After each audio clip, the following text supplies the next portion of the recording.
Hi, everyone. I want to welcome you to the next lecture of the semester. Today, we're going over chapters. There's some parts of chapters 3 and 4, and essentially the biggest focus here is we're talking about the differences, and kind of the relationship between leadership and management, and then we're going to get into a little bit about motivation. So let's go ahead and get started and talk about management and leadership. So, management here, and then they kind of give a really good example and define these two different concepts for you. So, for management, it's the nuts and bolts of talking through and formulating strategies, goals, and tactics for an organization that falls under management tasks, in that it informs employees how to do their work in the present. Whereas leadership, these are the strategies, goals, and tactics that allow leaders to establish and articulate what an organization really values. These values signal to outside organizations what mutual benefits can be attained from partnerships. So I think we all kind of get a general idea of the differences between, management and leadership, in that management really focuses on the structure, right? A lot of us have probably seen organizational charts for other businesses, or even if you look at most universities' athletic departments, the way the trainers and coaches and athletic directors, you can see the actual organizational structure of who essentially is, in charge of who. But as we talked about it in chapters 1 and 2, a role or a title only gives you so much, not necessarily power, but influence, and only allows for so much motivation when it comes to your team. And that's where leadership really gets engaged, or should be engaged, depending on what kind of level you're at or what position you're in. But something I always talk to my students about is, regardless of what position you're in, you can always look for and seek out, and you should be seeking out different opportunities to show that your own leadership capabilities. So going back to, in terms of the overlap involved here, so there's two views of the overlap with leadership and management, right? So the first one is leadership as a higher form of management, and the second is leadership as an essential skill of managers. So there are two different kind of trains of thought here, but I think we all have been in a position where we have someone who's in charge of us just purely because of title, but they don't necessarily have the leadership qualities that we would hope for, or the leadership qualities that engage us or motivate us. I explain this all the time in terms of students when I talk to them about maybe some of the other professors that they may have. And I'm sure some folks even see me this way, right? Where you potentially have this large wealth of knowledge that you've amassed through your years of schooling, your experience or research, whatever. And so you've earned that role of professor. However, that doesn't necessarily mean you are the best in terms of conveying that knowledge to your students. And so that's the differentiator between, like, someone who might be a good scholar versus someone who might be a good professor or an instructor. And you see those similarities when it comes to leadership and management. Now, I am of the belief that leadership is an essential skill for managers. And I think far too often folks will look at the amount of time someone has spent with an organization in terms of, like, okay, well, you're next in line for this opportunity, when, while that should be a factor, it shouldn't be the only factor when considering who's going to be in charge, if you're really concerned about the organizational culture and the dynamics involved when you're trying to build a good team. So leadership as excellent management often gives rise to the notion of transformational leadership, which we covered in the earlier chapters. Transformational leadership brings employees to a much higher state of being. We talked about transformational leadership. We talked about servant leadership.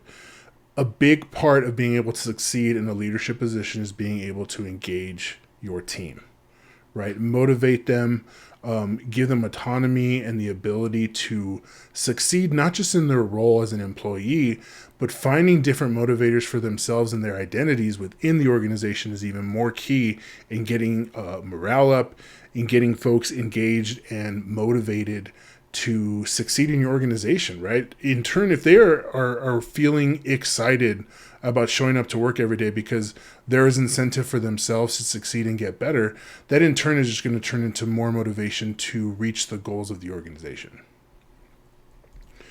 Okay, now there are some examples, and I like the way that they laid this out for you, where you see examples of strong management and then weak leadership. That often leads to organizations that have trouble moving in new directions when an environment calls for change. On the other hand, we might have weak management but strong leadership. That usually helps in terms of providing long-term goals and trying to figure out, okay, here is our primary goal that we're going to reach in the next few years. But in terms of the short day-to-day, like, the actual functioning processes of an organization, sometimes you need a manager to keep kind of the wheels going, and so you can reach those goals that you've set for your organization. Now, in terms of defining management, the authors describe management consisting of rational assessment of a situation and the systematic selection of goals and purposes, the systematic development of strategies to achieve these goals, the marshaling of the required resources, the rational design, organization, direction, and control of the activities required to attain the selected purposes, and finally, the motivating and rewarding of people to do the work. And real quick, because I want to kind of link these two together. When we're defining leadership is an influence relationship aimed at moving organizations or groups of people toward an imagined future that depends on the alignment of values and establishment of mutual purposes. I think one of the easiest ways of kind of differentiating these two, but also explaining the relationship between them, is talking about public relations. Because I think that's something that is a key part of almost any sports organization, is trying to make sure that you are having fans attending and paying attention to what your organization is doing, right? I'm of the school of thought that the number one priority for a sports organization is the players, right? There is no sport without the players. And I know the big argument people say, well, if we get rid of these players, there's always someone ready and willing to take the place. But at a certain point, you are getting rid of talent and getting rid of marquee players that are contributing to the success of your organization. So for me, players are number one in terms of what we should be doing and thinking about and considering for the goals of the organization. And two is the fans, right? Those two groups are essentially the foundation for any sports organization. And much like if you think about any other business that's trying to get more sales or increase foot traffic, marketing and public relations are the biggest ways of doing that. So I think it's a good way of explaining this differentiation between leadership and management. Typically in public relations, you're going to have folks who have the big ideas, right? Here is our long-term goal. Here is this long-term marketing strategy that we're going to use to sell this product, sell this service, increase subscribers, whatever the long-term goal of this particular marketing campaign could be. They're the ones, these innovators, that consider and think about these goals. Within this larger goal, there's going to be some sub-goals and trying to figure out, okay, if we slowly hit all these little sub-goals and these sub-markers, we will overall, in the end, hit our large overall goal. That's great. However, when it comes down to the actual nitty-gritty, you need managers and good management in place to get those things done, right? So what font are we going to use for our marketing campaign? What videos should we make? And what should be the scope of these videos? What is our demographic, right? Like, all of these questions have to be answered on a more structured level than just these broad ideas and these broad goals. There has to be tangible ways of obtaining these goals. So you can see how these things go hand in hand. And ideally, you want someone in a management position that also has really strong leadership skills. Now, that leads us into this discussion of motivation, right? A collection of factors, both internal and external to oneself, that determines the direction and sustainability of a person's behavior, a person's level of effort, and a level of persistence.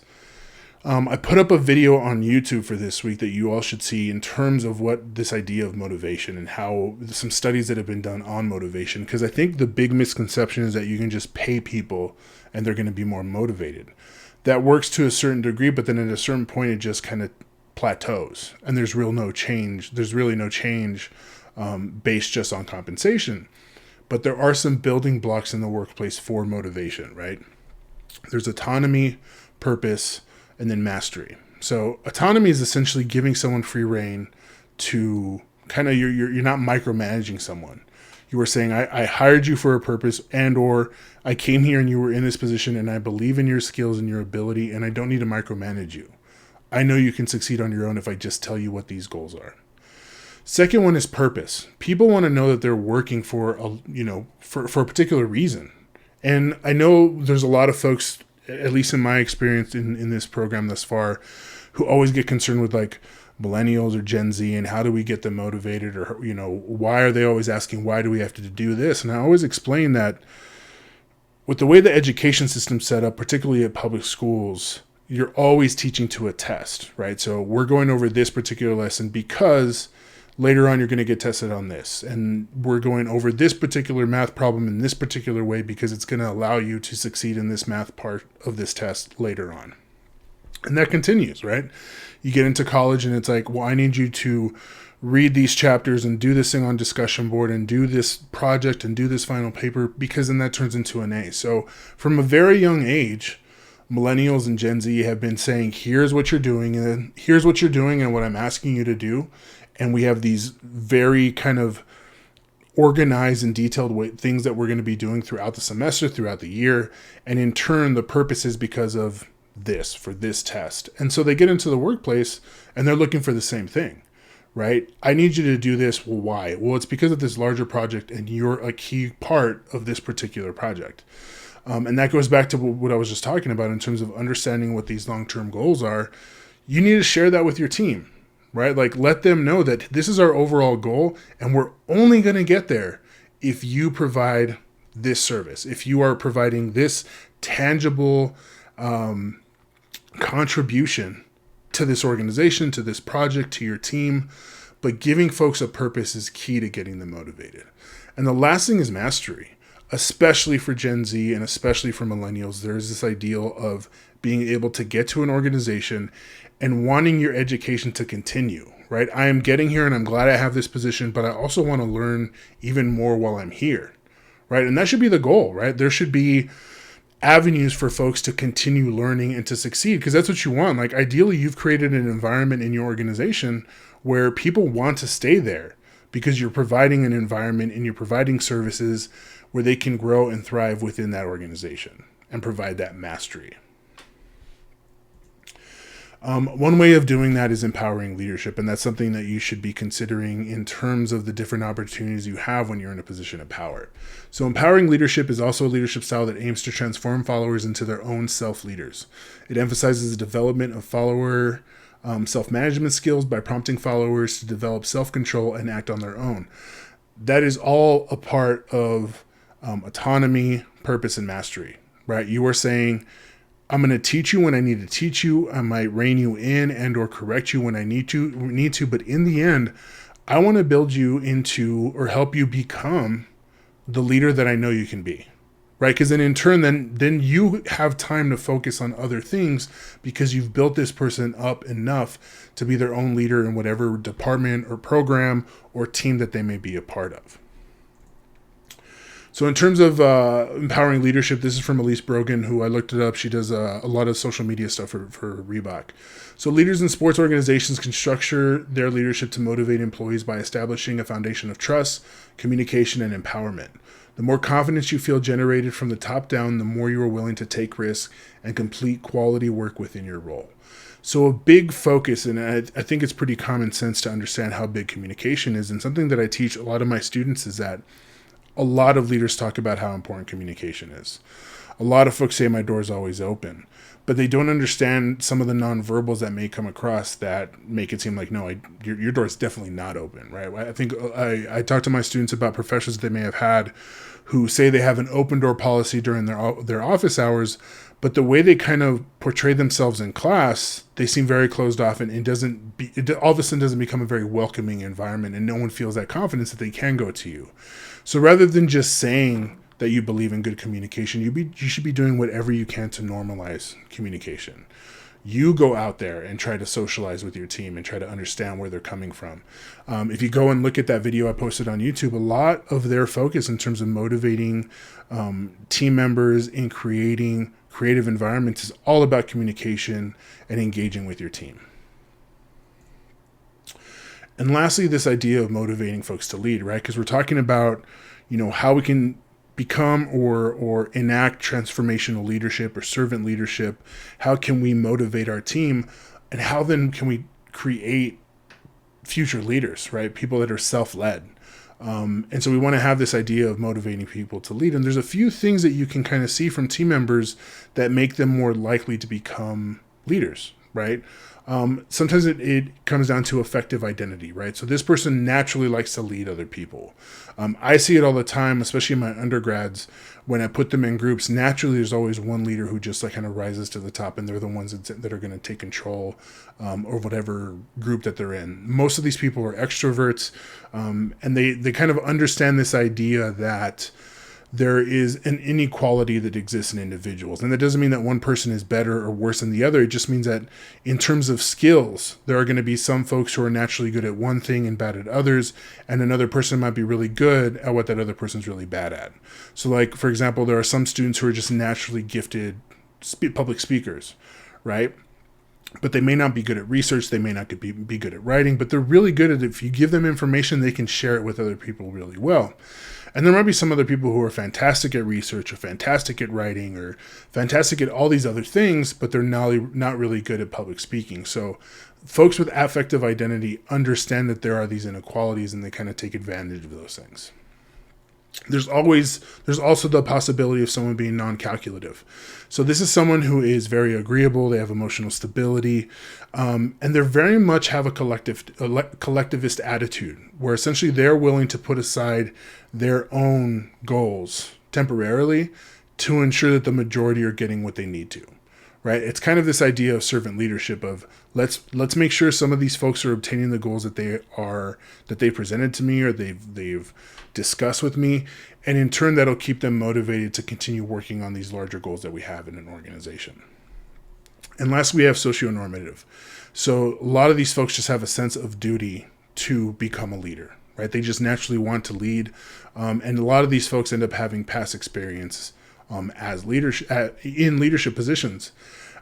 But more than anything, and the book goes over a number of other characteristics that you can look out for, or that a lot of natural leaders might have, but you really won't know that unless you're communicating with your team, right? And I know you're going to hear me say that a lot throughout the semester, but I teach a leadership communication class, and the entire structure, most of the course that we go over is this idea of narrative and storytelling and how important that is as a leader, right? Knowing the story of yourself as a leader, being able to share a story about yourself that really encapsulates who you are as a leader, knowing the story of your organization, but also understanding like what role your team members play in that story, right? And the only way you can do that is by getting to know your team, right? Finding out what their strengths are. One thing I talk about in my lectures and some of my other classes is this idea of like, you may have hired someone to be a really good accountant for your organization, right? But in getting to know them, you might find out that they have a really strong passion for graphic design. And guess what? It just so happens that you guys have been really wanting to revamp some of the graphic designs for your social media content. So maybe once a week you go to that person and say, hey, on Fridays you show up to the PR department or the marketing department, and you're going to be working on a particular project for the weekend's post, or for the upcoming game that we're going to have, or the upcoming pep rally that we're going to have, or the upcoming whatever it might be. You give that person a task where they're able to master a particular skill that they have, right? You're also giving them autonomy, and you're giving them purpose that might be outside of the scope of their normal day-to-day, but you wouldn't know that they have that skill unless you get to know them and figure out what skills they have outside of what they were hired for. So that is the lecture I have for Chapter 3 and Chapter 4. If you have any questions, feel free to email me or stop by my office hours.